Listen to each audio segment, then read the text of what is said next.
Hi Pisces, this is Jav. Welcome po sa ating channel. By the way, this is your weekly Gabay Tarot reading from July 21 to 27, 2025. Kung naka-resonate kayo, comment down. Kung hindi kayo naka-resonate, ibigay niyo po sa iba kasi general reading po ito. Kunin niyo lang po kung ano yung naka-resonate sa inyo. This is for you, Pisces.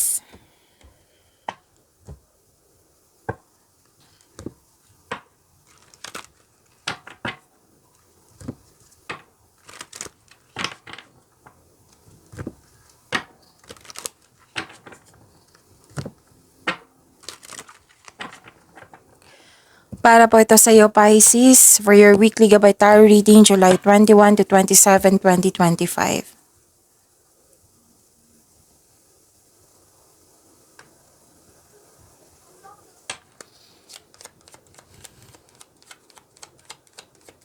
Maraming salamat po sa inyong patuloy na suporta at maraming salamat din po sa mga hindi nag-skip ng ads. Maraming salamat din po sa mga nag-donate. Sa mga hindi pa nag-subscribe, subscribe na po kayo at click bell notification para malaman nyo na may bago tayong video. Para sa mga gustong magpa-reading, comment po kayo ng personal reading. Again, comment kayo ng personal reading and check my reply sa comment section.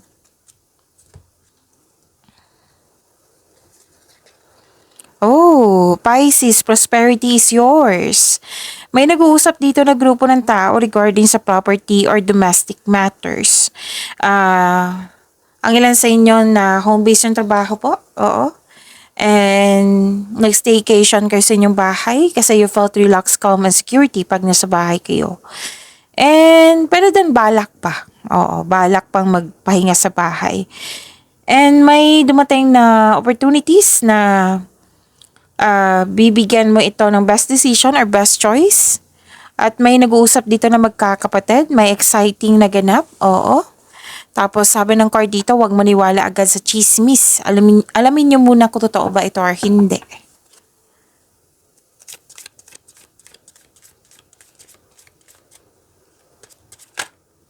Okay, and dito po si Angel of Innocence. Oo. This is about your energy, Pisces.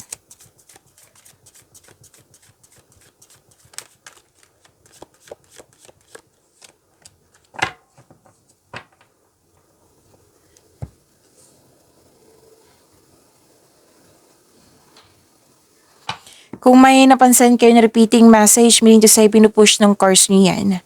Like for example, nanood kayo sa isang video reading at dito rin sa weekly Gabay Tarot reading nyo at may napansin kayo na repeating message. Yan po yung pinupush ng course nyo na kailangan yung bigyan ng atensyon, solusyon at aksyon kung maaari po. So, na yung energy ni Pisces.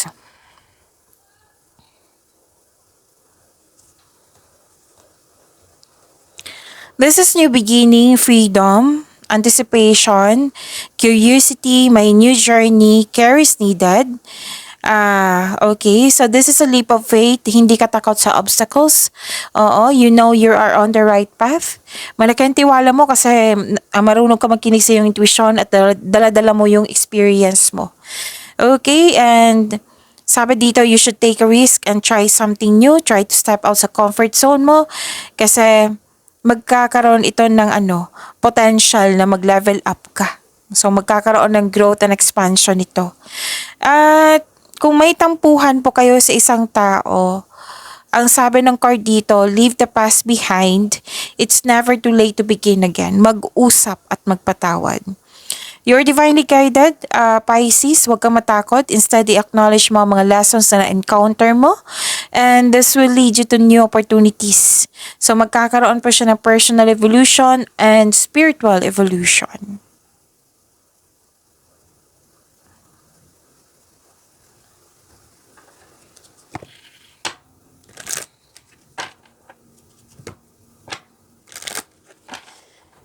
Okay. Ang ganda ng blessing. So, maraming ideas, clarity. Dalawang card po mismo nagsabi dito na new beginning. Oo, bagong simula. Nagkaroon ng determination, meron kang new ideas na agad mong binigyan ng aksyon para magkaroon ito ng maagang resulta. May magaganap na importante pag-uusap or confrontation sa isang tao. Dalawang card na mismo nagsabi niyan. Ang advice ng card dito, makinig sa inyong intuition. Okay? Trust your intuition na maggagabay sa iyo patungo sa mga susunod na hakbang ng pagkilos. Okay? At okay.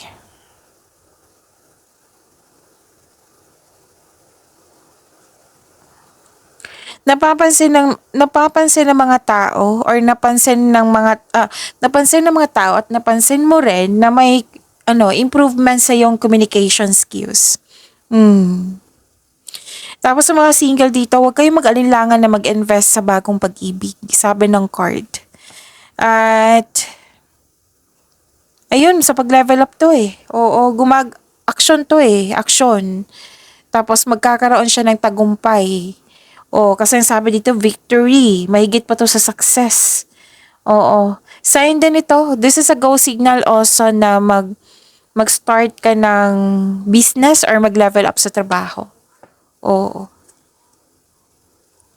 So, andito po si Angel of Innocence. Oo. To attract more blessings, let us say the power affirmation. Let's say, I am free to find my own path and have strength for the journey ahead. Again, I am free to find my own path and have strength for the journey ahead.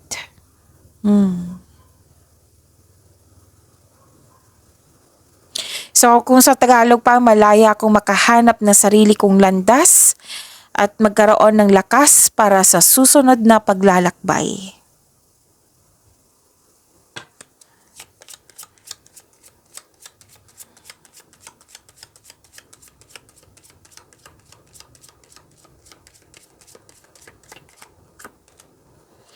Seven forgiveness. Angel number 777. Love can heal even the deepest wounds. The angels encourage you to forgive and let go of past grievances in your relationships, allowing love to flourish and grow.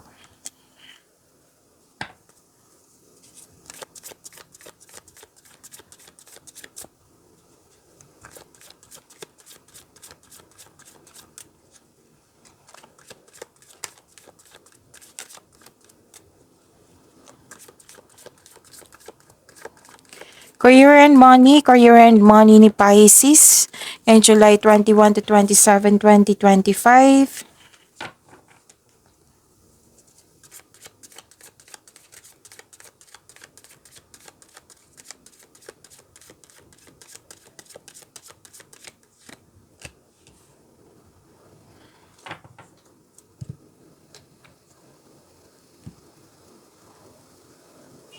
Okay, ang ganda nito. Pisces.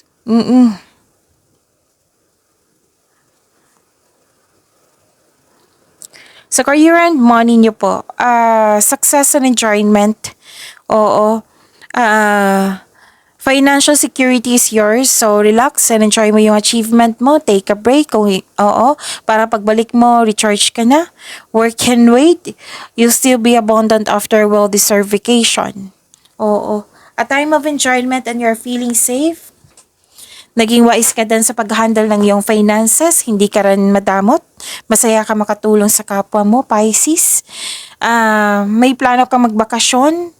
At deserve mo ito. Deserve mo itong bakasyon na ito. Kasi naging masipag ka sa daily routine mo.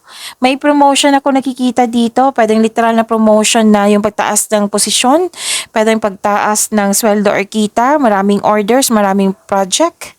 Oo. And this is your lucky week. Sabi ng card, lahat ng tinanim mo nagbo-bloom. So magka-harvest po kayo. So claim nyo po. Ang ganda.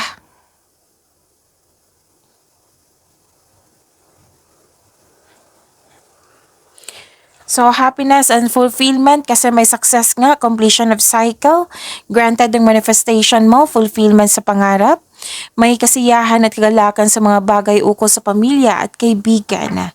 So this card focuses on achievement of a level of love and success na nagbibigay sa iyo ng katahimikan, satisfaction at pasasalamat. Success in workplace and home, i-acknowledge mo ang nagbigay ng suporta sa iyo galing sa isang grupo ng tao, and I believe this is your family. Kung ikaw may balak mag-change career, magtayo ng negosyo, know that you have a very supportive friends and family. So you're waiting, may hinihintay ka dito.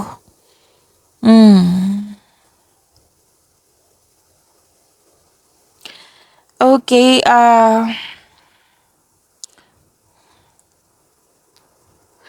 kung nag-aantay ka ng job opportunity or contract, there may be delays and frustration. Same thing sa kaperahan nyo po. Yung inaantay mo na pera, nagkaroon ng delay. So, wag nyong hayaan na magkaroon kayo ng blockages like ma-disappoint. Oo. So, instead na ma-disappoint kayo, i-attract nyo na dumating na ito. So, sa kaperahan, wag magdesisyon agad na mag-invest o maggasta sa isang bagay. Oo. Pag-isipan ng mabuti, kailangan po ng time for reflection. So, magandang kapalaran na sinabi dito. This is a blessings, good fortune, job opportunity at unexpected wealth. Financial stability, kitang-kita ka po dito. Kung gipit ka ngayon, may parating na blessings na makabago sa iyong kaperahan. Kung jobless ka ngayon, may parating na blessings na makapagbago sa iyong kaperahan. Kung jobless ka ngayon, may unexpected job opportunity na darating. Meron din malaking pera na matatanggap mo. Whether marami kang kliyente, maraming benta. Yung sinabi ko kanina. Oo. You're moving from a painful cycle to happiness. So, embrace new situations na dumating sa iyong buhay. So, this card tells you to focus on what you can control in order to find peace. Let go mo na ang hindi mo na makontrol. Yun ha, may changes sa darating or may blessings na parating sa inyo. You have strength in new beginning, the cycle restarts. Wag niyo daw hayaan na mapagod kayo or mag-overwork or mag-overspend sa kaperahan. Kasi may nakita ko dito pwedeng concern to sa iyo or concern mo sa kanya. So, wag niyong hayaan. Kumbaga, monitor and control your money and lalo na yung kung nakaramdam kayo ng pagod, magpahinga. Kasi may nakita ko dito na overspending sa trabaho, overspending sa material na bagay, or may toxic kayong kasamahan dyan. So, iwas na lang kung pwede po.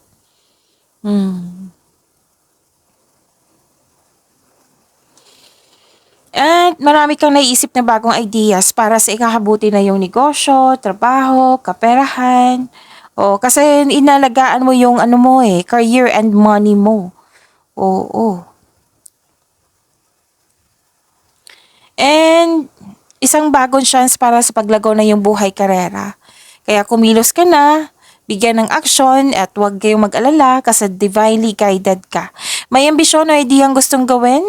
This card asks you na magawa ng mga plano para sa hinaharap. Mag-ingat lang po sa pagiging mainipin kasi dalawang card po kasi nagsabi dito na nainip kayo. Okay? It might be excited kayo. And yun, may magbibigay ng puhunan or may makipag-sosyo sa'yo. Oo, para palakihin yung mga ideas mo at dalhin ang iyong mga plano sa susunod na antas.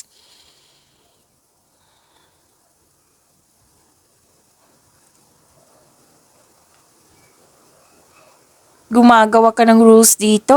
Victory pa rin nakikita ko po dito. Pisces.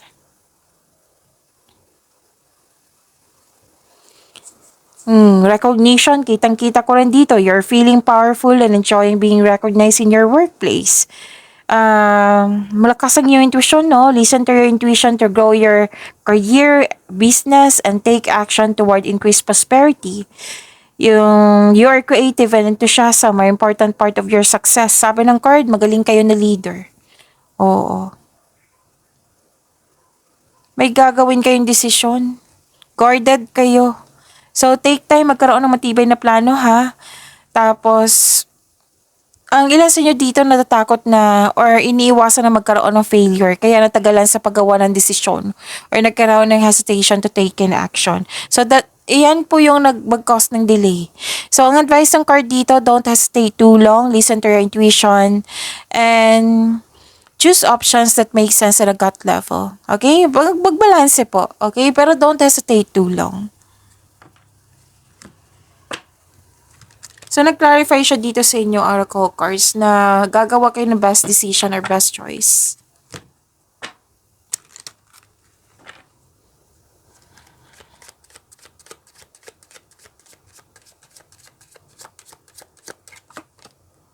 Helping hand. Need others to assist with services, increase productivity. No one can handle it all. So, ask for help kung marami na kayong ginagawa dyan na hindi mo na kaya. Or pwede din, ikaw na kusang na nagbigay ng tulong sa kapwa mo. Di ba may nasabi ako kanina na may magbigay ng tulong? Pwedeng mamuhunan, pwedeng moral support, yan.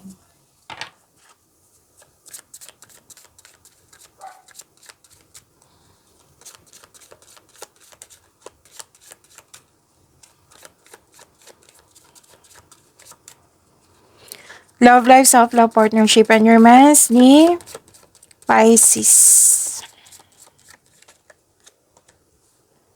Andito pa si Angel of Success. Puro success nakikita ko dito, Pisces. Wow. Okay.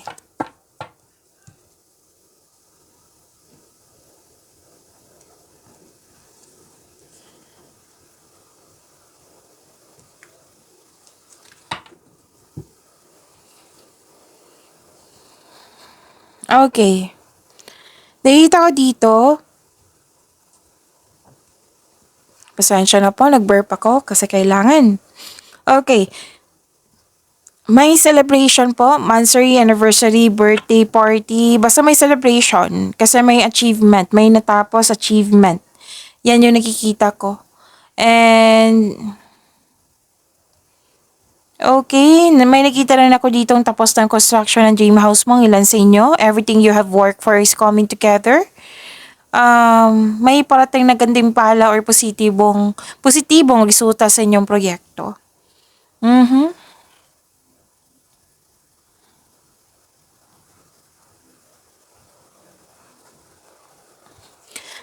Okay. May ano kayo dito pwedeng naalala nyo to. Kasi may loss of connection. Pwedeng na-miss nyo. Oo, single ka man, may relasyon sa buhay mag-asawa. Kailangan mo i-process mo yung nararamdaman mo.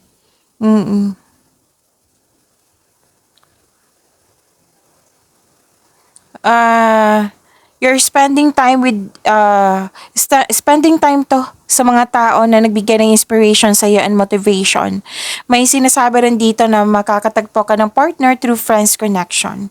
Para sa mga relasyon sa buhay mag-asawa, this card tells you na mas mag-grow pa ang inyong relasyon. May plano kayo mag-travel or mag-decorate ng bahay. Oo. Celebration talaga nakikita ko dito. Togetherness. Date. Pwedeng ganun. Lahat kayo, single man, may relasyon sa buhay mag-asawa. Celebration. Togetherness. Collaboration. Ano pa?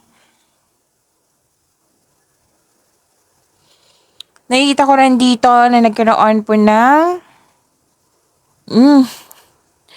wow, excited ang mga single dito kasi may natanggap kayong date or parating na yung nakatadhana sa iyo.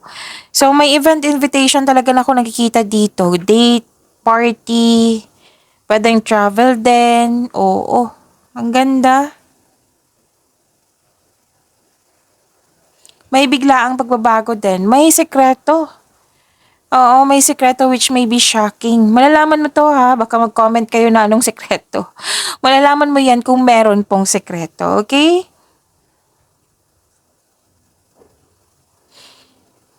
Nakikita ko rin dito na nagkaroon po ng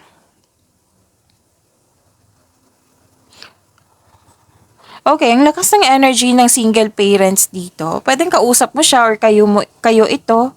Oo, single parents yung nakikita ko dito And may ligawan nga. Okay. Yung parating naman liligaw sa inyo or bagong tao sa inyong buhay, guarded din. Guarded ka, guarded din siya. Pero, kung makilala mo tao ng mabuti, may ano siya, may deep love akong nakikita. Oo. Tapos, sa mga relasyon sa buhay mag-asawa, iparamdam mo sa kanya na may malasakit at supportive ka sa inyong relasyon. So, let us say the positive affirmation to attract more blessings. Andito po si Angel of Success. I am blessed. Let us say, I am blessed with health, wealth, and love. Okay? I am blessed with health, wealth, and love.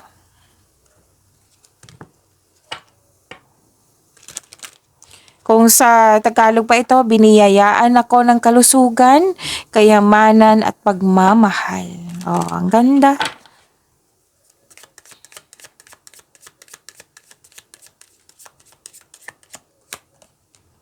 Baggage. Emotional baggage can weigh down relationships. Unpack it. Pag-imanin niyo po yung blessings na binigay sa inyo. Pisces, see you tomorrow. Maraming salamat po.